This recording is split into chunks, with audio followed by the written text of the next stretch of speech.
chapter, I will explain the use of money, barter system, medium of exchange,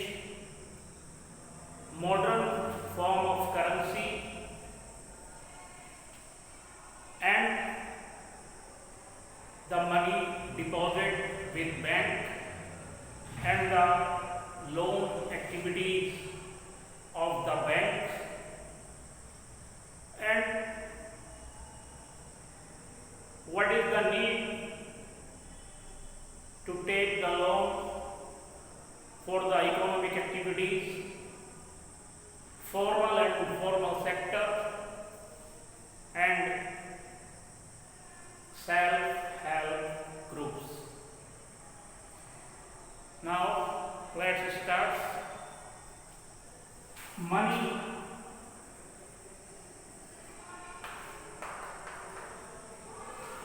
We use the money in our everyday life to purchasing the goods and sold anything. Money work as a mediator to solve and buy the things.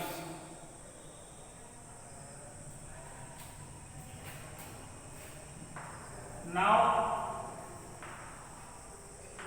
barter system. Barter system means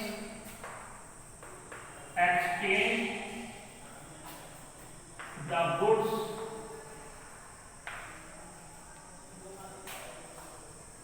without using of money.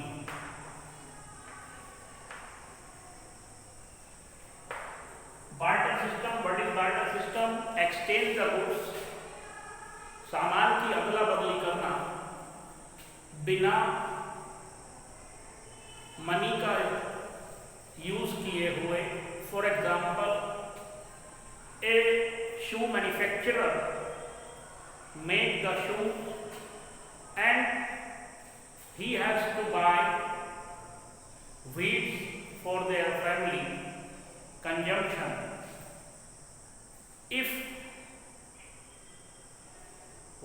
not using the money by the shoe manufacturer, then he will search a farmer who will agree to exchange the shoes, the wheat. Means एक शू manufacturer है और उसने शू बनाए हैं और उसको wheat खरीदना है, गेहूं खरीदना है अपनी फैमिली के लिए, तो वो क्या करेगा? एक ऐसे फार्मर को ढूंढेगा जो शू लेकर के बदले में उसको व्हीट दे दे. This is called the barter system. But money use as the mediator.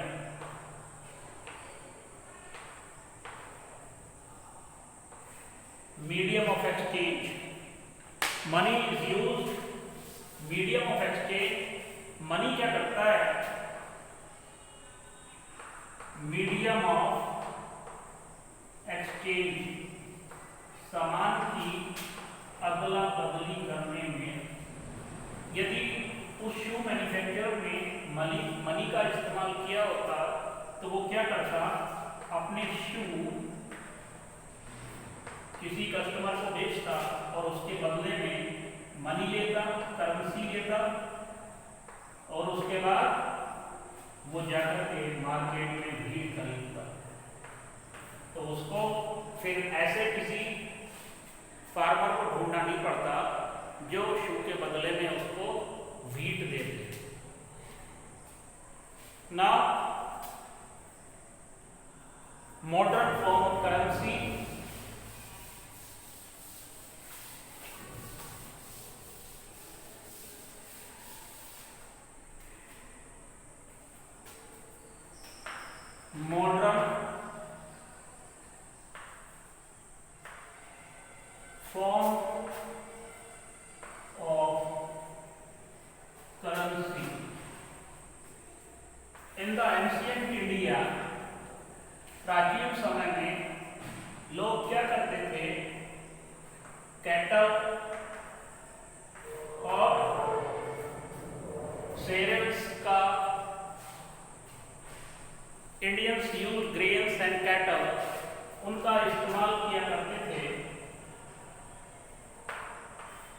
किसी सामान को खरीदने और बेचने में। After that coins of precious metal, जो प्रेशियस मेटल होते हैं कौन से, gold, silver, copper, coins are used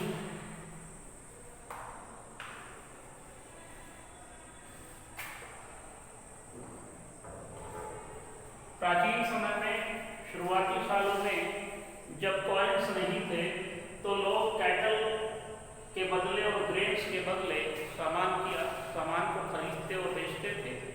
लेकिन उसके बाद जो प्रेशियस मेटल हैं, बहुमूल्य जो धातु हैं जैसे गोल्ड, सिल्वर, कॉपर, इनके कॉइन बनने शुरू हुए।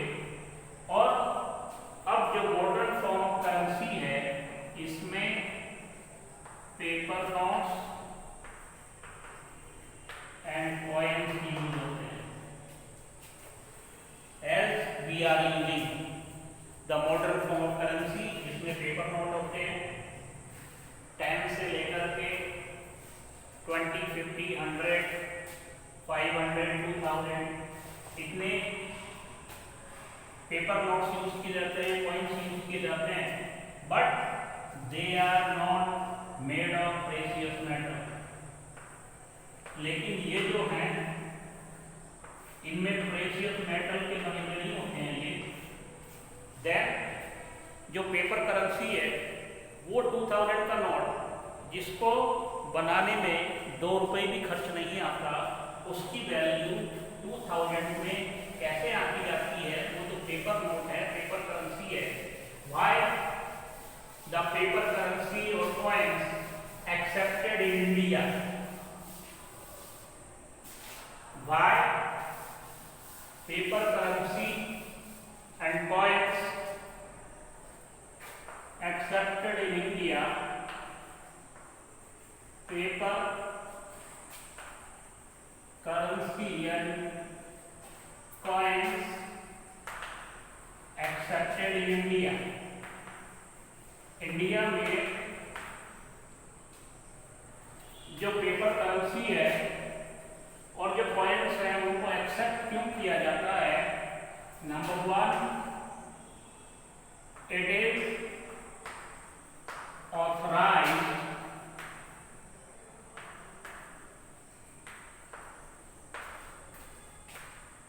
by the government of country।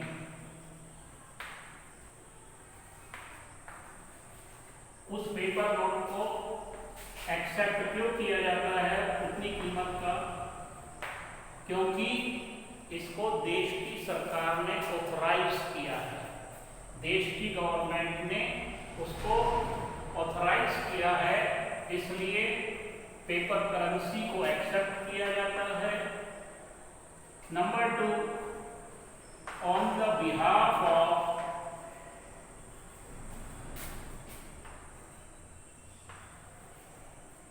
Government, reserve bank of India,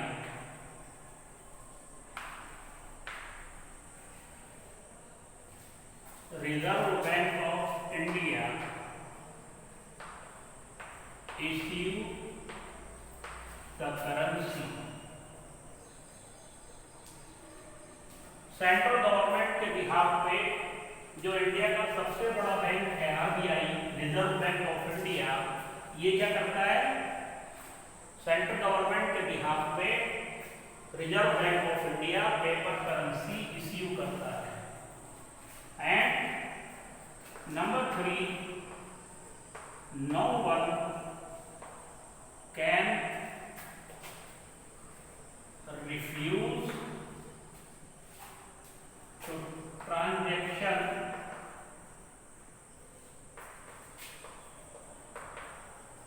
in rupees।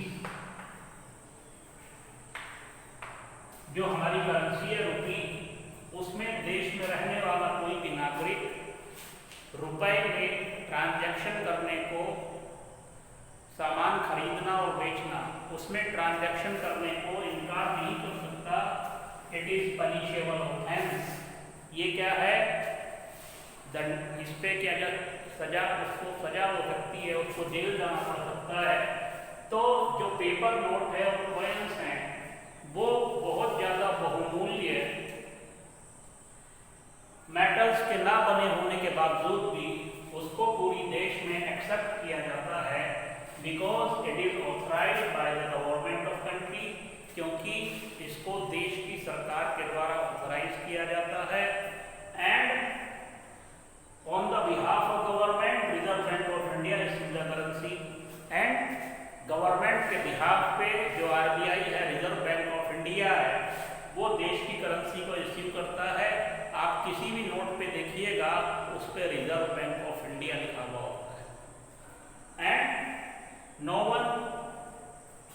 One can refuse, no one can not refuse, no one can not refuse to transaction in rupee. और कोई भी व्यक्ति रुपए में ट्रांजैक्शन करने को इनकार नहीं कर सकता। ये पनिशेबल ऑफेंस है, ये इस पे सजा हो सकती है। Now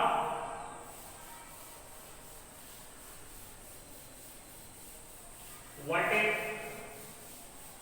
the use of money?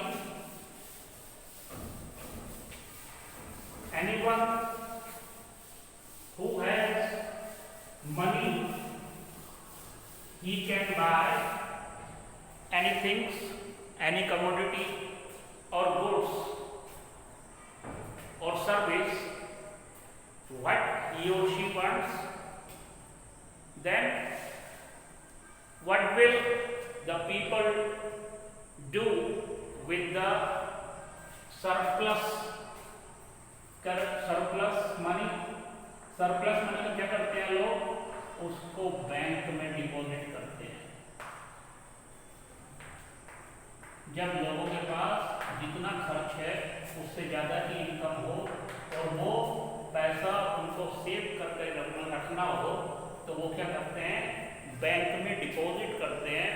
India में नेशनलाइज्ड बैंक भी हैं और प्राइवेट बैंक भी हैं।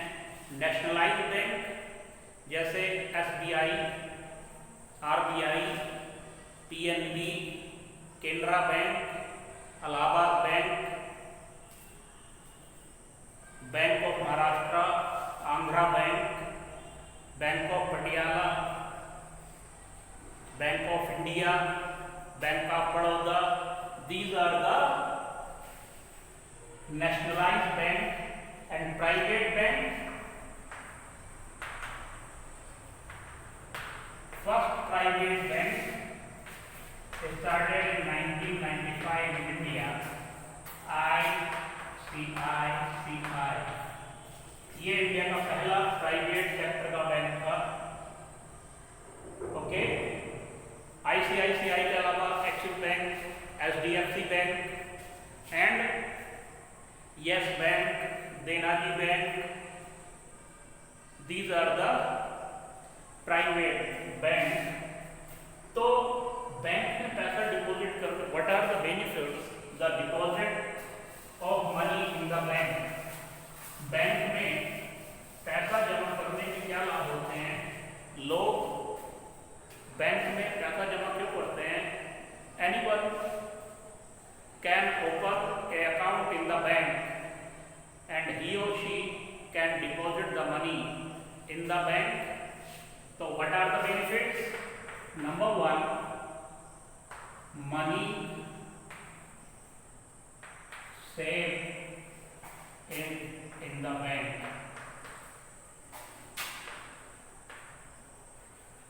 मनी क्या रहती है?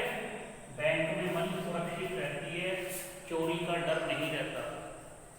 बैंक की जिम्मेदारी होती है, अगर पैसा चोरी भी हो जाए तो अपने अकाउंट होल्डर को जितना पैसा उसका जमा था उसको बैंक चुकाएगा, क्योंकि बैंक के बहुत सारे ब्रांचेज होते हैं।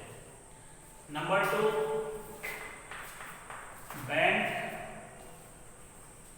give the interest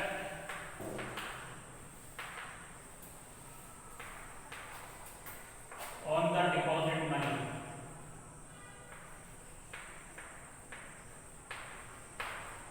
बैंक क्या करता है, जो पैसा जमा किया है उस पे क्या करता है, इंटरेस्ट देता है। जो पैसा जमा किया है उस पे इंटरेस्ट देता है। इसका मतलब क्या है, जो डिपॉजिटर है जिसने अपने अकाउंट में पैसा जमा किया है उसका पैसा बढ़ता रहता है, उस पे उसको इंटरेस्ट मिलता रहता है। And number 3,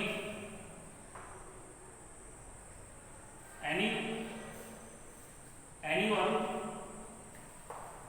can withdraw money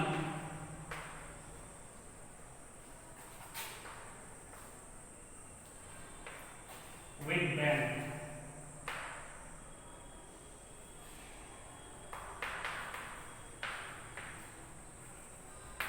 कोई भी किसी को भी पैसे की जरूरत है तो वो बैंक से पैसा ले सकता है जब उसको जरूरत है।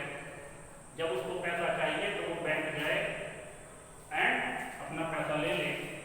It means these are the benefits deposit money in the bank. Number 1, money saved in the bank. Number 2, money bank gives the interest on the deposit money, and anyone can withdraw on any day, on any working day. It means the money is saved with the bank and interest also given by the banks to the account holder. Now, loan activities of the bank.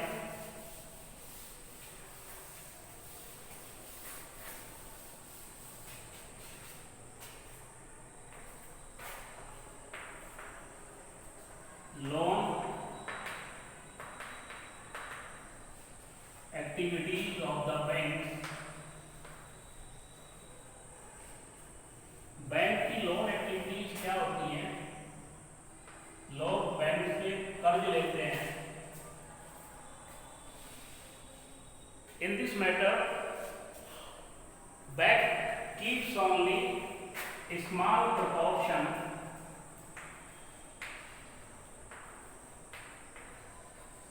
of the depositing money.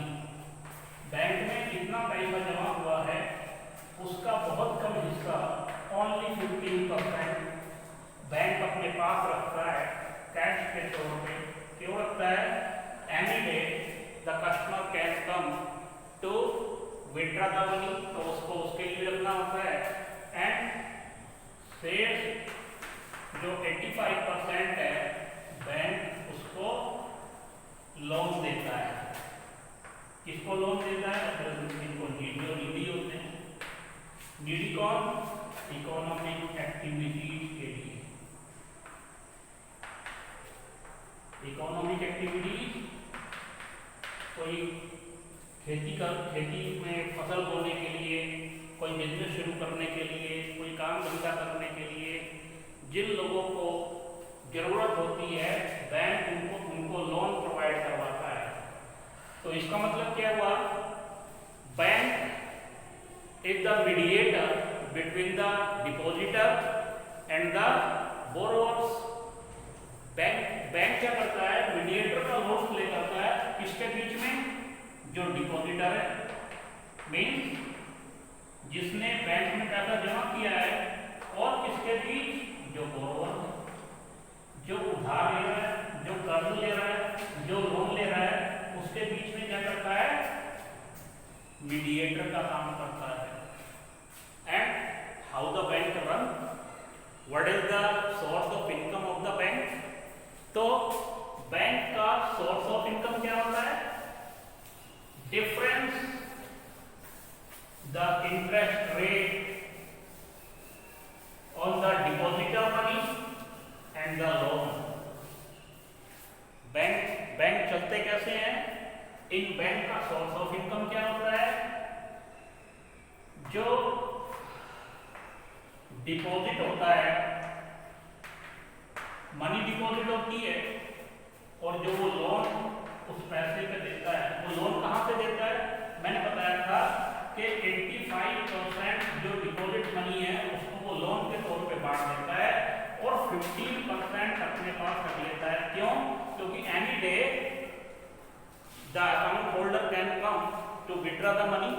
Customer आ सकता है अपना पैसा लेने के लिए जितनी उसकी जरूरत है, तो उसके लिए कैश रखता है, लेफ्ट 85% का वो क्या करता है, लोन देता है। तो सपोज कीजिए जो डिपॉजिट मनी है उस पे वो 3.5% का इंटरेस्ट देता है और जब लोन देता है तो उस पे 9.5% या 8.5% का लोन इंटरेस्ट वो लेता है बोरोवर से। तो इनके बीच व्हाट आर द डिफरेंस? 6%। तो ये जो 6% का डिफरेंस होता है